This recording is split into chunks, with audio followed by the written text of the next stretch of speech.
Nous sommes à Roma Termini et avec 150 millions de passagers par an, c'est la gare ferroviaire la plus fréquentée d'Italie. Elle semble plus vide que la normale, à part ces gens qui font la queue pour obtenir une autorisation.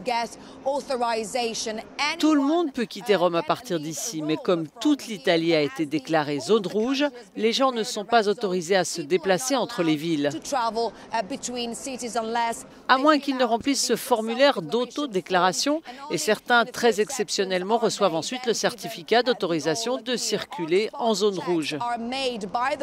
Des contrôles sur place sont effectués par les forces de police, tant dans les gares de départ que d'arrivée, mais pas dans les trains. Elles peuvent vous demander votre carte d'identité et vous poser des questions sur vos déclarations.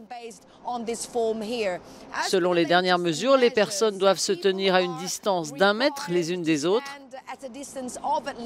Mais cette jeune fille a accepté de nous parler. Bonjour, pourquoi avez-vous eu besoin de ce document?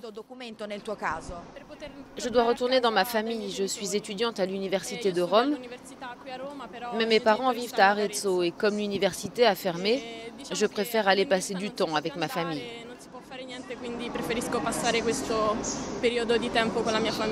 Comment vous sentez-vous par rapport au fait de remplir ce formulaire et en général par rapport à l'ambiance qui règne en Italie? C'est très tendu ici, c'est surréaliste. Personne ne pouvait imaginer que cela puisse devenir si sérieux à cause du virus. Avez-vous reçu le feu vert pour partir?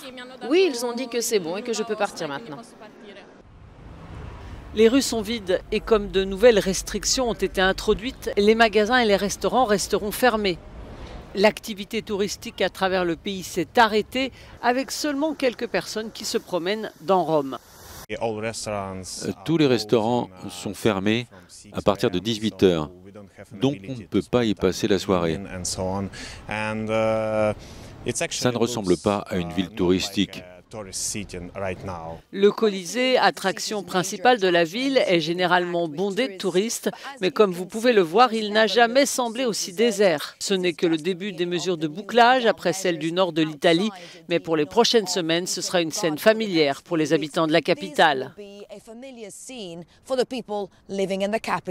Giorgia Orlandi for Euronews in Rome.